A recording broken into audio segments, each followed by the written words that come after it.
From WLWT, this is Issues.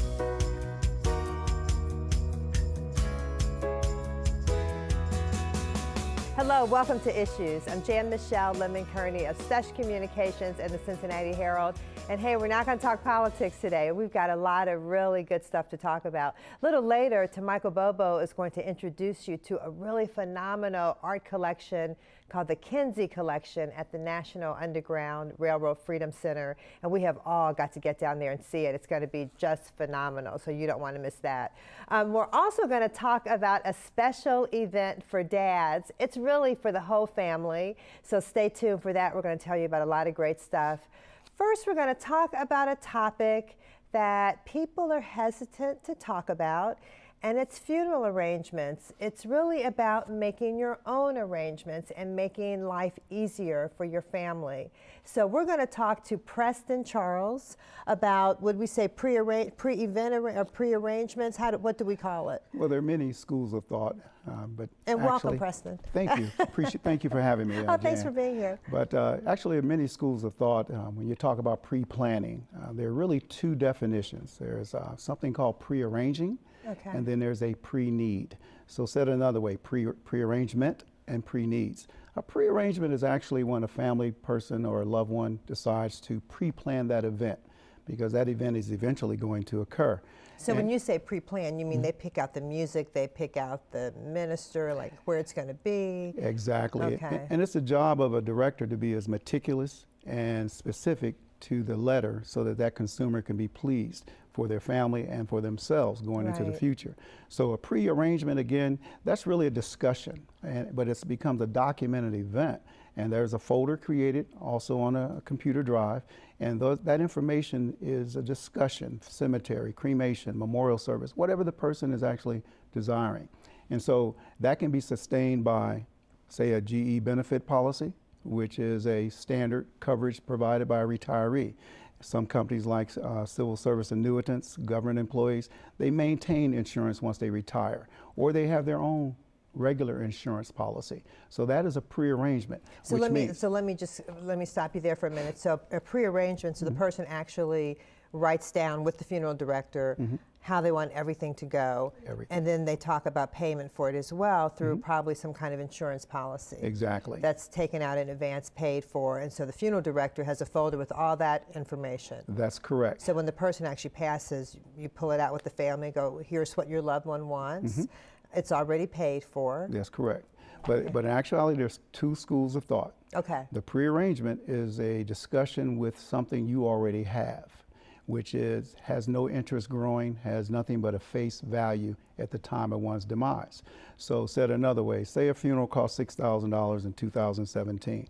In 2018 or 2020, it may have increased, but the documentation is there to sustain what that individual has selected. That is a pre-arrangement. A pre-need is a specific funding of a product into the future, meaning some clients do a 3 to 5 year plan. I don't recommend 10-year plans, but 3 to 5 years are quite specific, or which means that'll be done through a burial insurance company, whereby that fund begins to generate growth annually until the person expires, which means it'll keep up with inflation to guarantee that funeral into the future.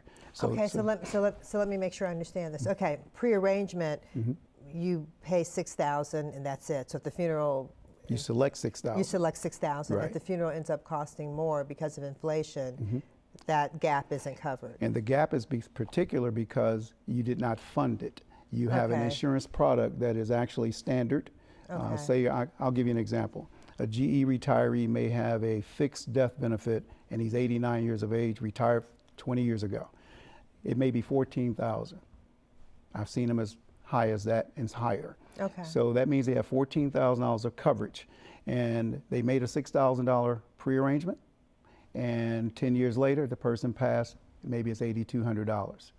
Therefore, the discussion and documentation will be, how should I say, completed with the plan that they have with GE. Because a lot of our families, all they have is their retirement death benefit, or they may have a regular insurance policy with MetLife, United, Okay. and so on. But the policy is high enough to cover that gap. That's the gap, That's yes. that's the key. Correct. And if it's not high enough, the family has to cover the gap. Exactly. Okay. But with pre-need, there you go. You're covered. The pre-need is, which means you're funding that account Okay. until it's paid in full.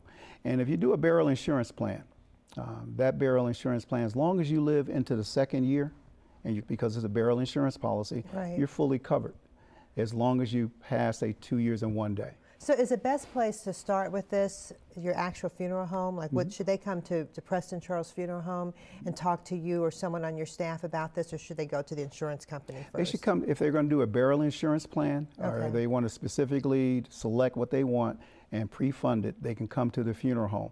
Legislation just occurred in the state of Ohio. An individual should never, ever give their money directly to a funeral home. They should fund that account either through a burial insurance plan or through the Ohio Funeral Directors Master Trust. Okay. That and means, that's something you could advise them. oh, most certainly, yeah. because you want to protect your investment. But said another way, if a firm goes out of business, your money is still there. Okay. With a pre-funded product. Okay, that's actually a really good point, because insurance companies get bought and they change. So, or funeral homes get bought and they change. They, And so, they, yeah, they get so bought, they get changed, and they go out of business. They go out of business, So the so- worst case right. scenario is you've given a firm your money and the money's not there. Okay. So that's why the legislation was impacted in this past fiscal year. Okay, so a good place to start is actually with the funeral home, and it doesn't sound as depressing as I thought it might. You know, because it's like you make the plans, and I would think your family would just be relieved, and you'd be relieved because you don't have to worry about that anymore. Jan, it's an absolute gift to your family Yeah. to actually pre-plan, pre-select. It creates a smoother transition. Nonetheless, bereavement is going to be there. Right. And so it's the job of a qualified funeral director or celebrant to guide you through the process. Okay, and give us your number. And you have 2 funeral homes now. You're growing, which is wonderful. Congratulations on your business. Thank you. Give us the number to call for Preston Charles Funeral Home. Preston Charles Funeral Home, 513-761-0082. We're located in Laughlin, Ohio, and also Middletown, serving Greater Cincinnati. Great. Oh, and here's a number up here. Tell us again, Mr. Charles. That is 513-761-0082, Preston Charles Funeral Home. Okay, thank you so much. And there's a number under it. That might be a cell phone. That's the Middletown phone number, that's Middletown, 513-217-7456. And actually, we'll be having our grand opening November 12th. November 12th, your daughter's birthday. Yes, Okay, we yes. can't forget that. Yes. All right, thank you so much. Thank you for coming. You'll have to come back. My absolute pleasure. Thank All you. right, thank Stick you. with us. We'll be back in a moment with Michael Bobo and the Kinsey Collection.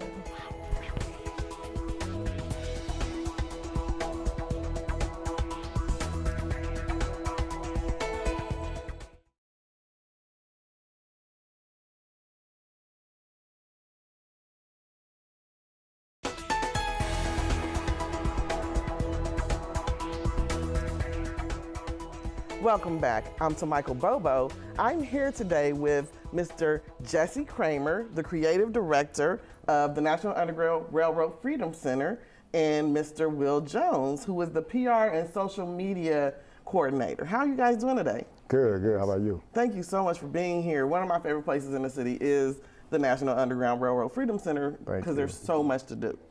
Tell us a little bit, Jesse, about what your job is at the Freedom Center. Okay, so I'm the creative director there. I do all of the marketing and promotional materials as far as things that need to be designed.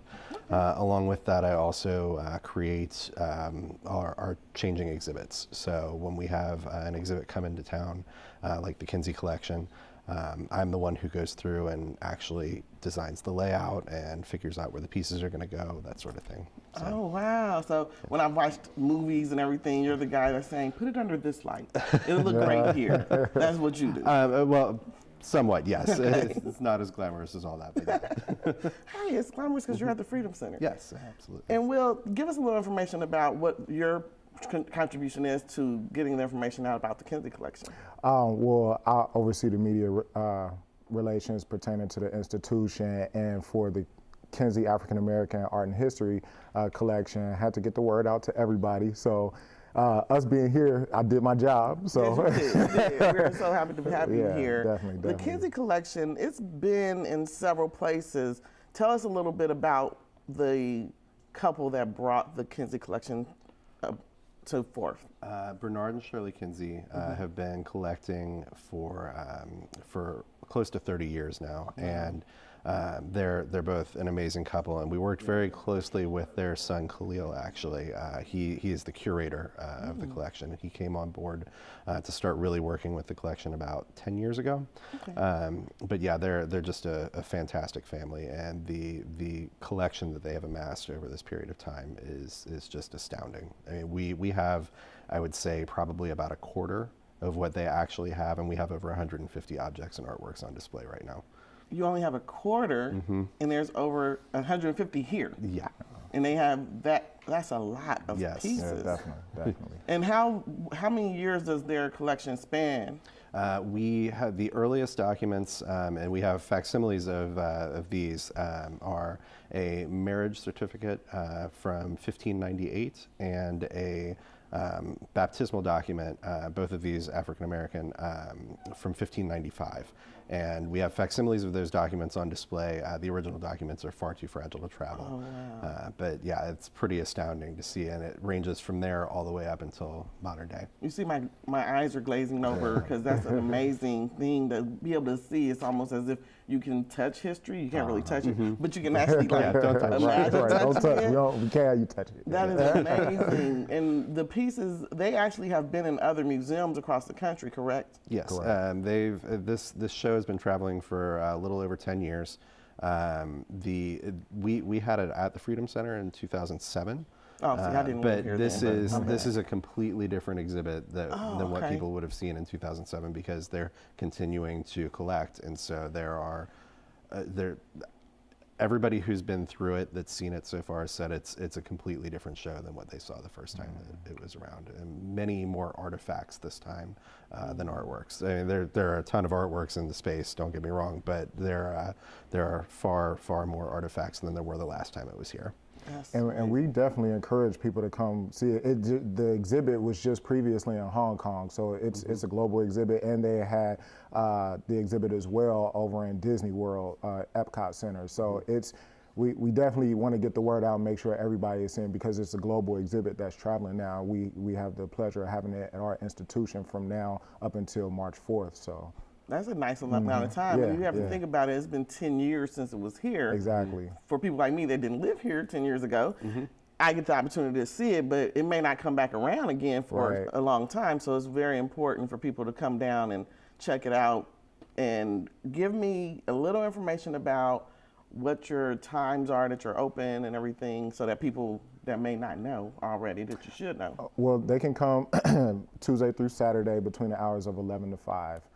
We're open. There is a $5 charge with general admission to see the exhibit, but it's well worth it. I definitely encourage everyone to come out and check it out. Okay, and I was going to ask you also, it's won some awards, correct? Yes, it has. And what the award that it won, I think, was the 3 national awards and the President's National Award for Museum and Library Services, correct? Yes, they've won. The Kinseys have won numerous awards, excuse me, for the exhibit, and it's doing real well. So definitely, again, that's why we're encouraging now. Granted, it was here 10 years ago, and it was the second, from what I understand, the second museum that it was in initially when it got its start. It's a lot of new pieces and artifacts and documents that they've acquired since then that's got them a lot of notoriety. Okay, and tell us one more time, what days is the exhibit open? The exhibit is open during our normal business hours of Tuesday through Saturday from 11 a.m. to 5 p.m. Tuesday through Saturday, 11 a.m. to 5 p.m. Correct. So remember, Tuesday through Saturday, Yes. 11 a.m. to 5 p.m. And there's a $5 charge on top of the general admission Correct. to attend. Correct. Okay. And we are so happy that you all got the chance to come over and tell us about the Kinsey collection. Everybody should go see it. It's downtown at the National Underground Railroad Freedom Center. What's your guys' address? 50 East Freedom Way. Okay, it's the Freedom Center on 50 East Freedom Way. So you all We're between the have to check it out. stadiums. Right between both the stadiums. I go down there all the time. You should really go check it out. Thank you guys so much for being with us today. Thank you. We'll be right back.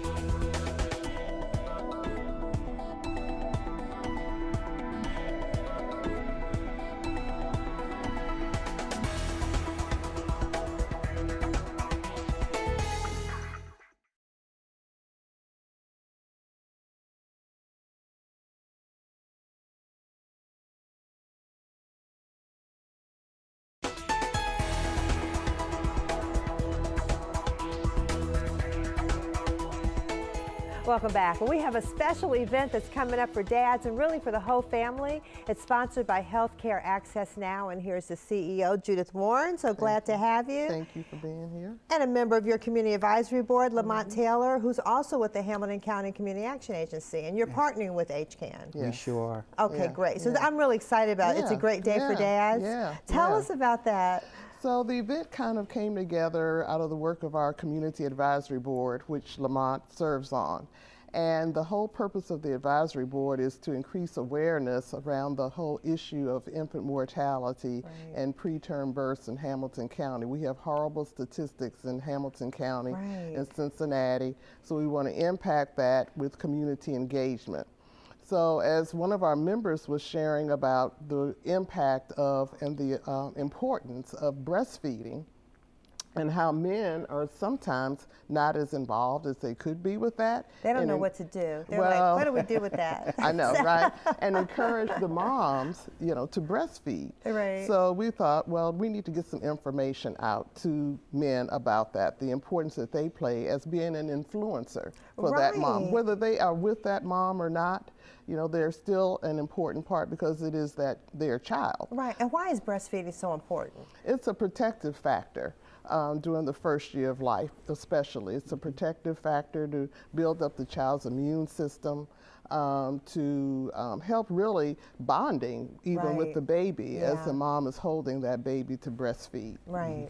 So yeah, that's so important. So and dads need to be involved. I know my husband laughed when the prenatal class we were in, said all the dads have to be here for the breastfeeding class. They were looking like, why? It's like, yeah, you guys have to come too. And so they learned a lot. So that's important. But there's a whole lot going on that day too. Let's start. Okay, so it's November 19th. November 19th at the Carl Linder Y in the West End. Beautiful facility. Paula Sherman is providing a lot of support. Oh, we love for her. us. Yeah. And we're excited from 2 to 9 p.m. On that Sunday afternoon. Okay, wonderful. So Sunday, November 19th. Okay, so there's a panel discussion. Yes. Tell us about that. I love that. Lamont the All-Star panel. He's one of the members of the All-Star panel. Right, I love it. Well, Jan, of course, we're so glad to be here. Thank you for inviting us. Oh, thank you for coming. So part of the All-Star panel is through the community engagement piece with HCAN.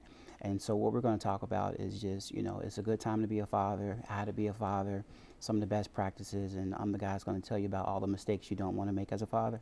Oh, that's going to be good. Exactly. So my kids will probably be laughing when they see me. But like, Dad, you did that. Right.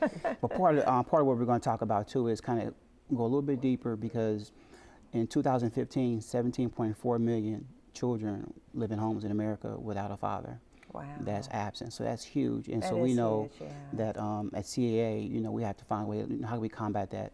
So through our Head Start program, which we have about 2,200 kids that come through every year, we started a Head Start Dads initiative. I love that. And so with the Dads initiative, we put them through a 10-week rigorous course that I wish I had taken before I became a dad and a husband, to really just teach them, how to be a good father, how to be a compassionate person, find out what their barriers are, kind of close those gaps, link them with education to apprenticeship programs so we can transition them into the workforce. Wow. So really take more of a holistic approach to how do we serve as these fathers that we can't put you in a home, but we want you to be participating. Right. And be supportive. Because you don't have to live in the home to be a good parent. Exactly. You can be a real active dad even if you're not living in the home with the mom, and the kids. And there's so much information to connect with the whole infant mortality reduction and preterm birth around smoking, safe sleep.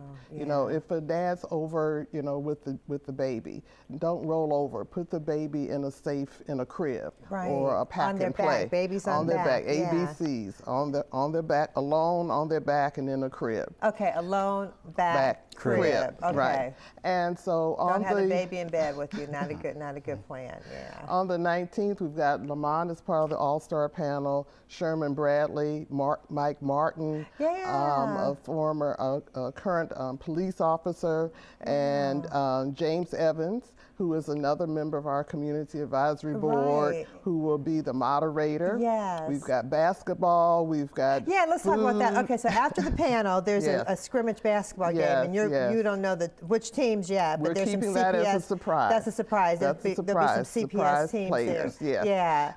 That'll be dunk fun. clinic, we're hoping. And we're trying to recruit cheerleaders, so if there are any young cheerleaders in the community. To Michael's out there. Okay, to Michael, come on.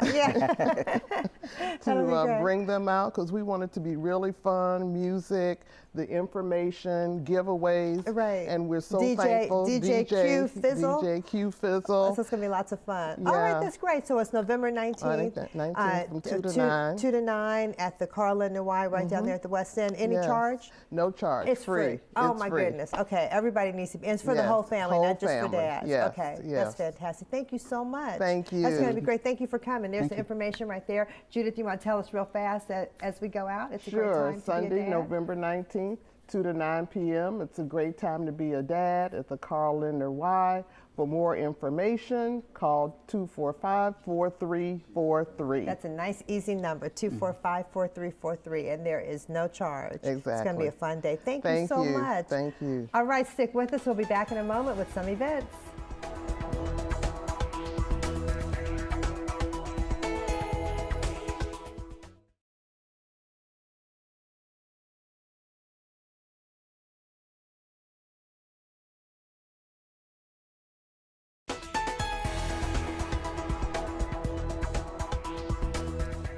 Let me make a quick correction. It's a great time to be a dad at the Linder Y, November 19th. It's from 2 until 5. Don't plan to stay till 9 o'clock. It's over at 5, 2 until 5. All right, here's to Michael Bobo with some events.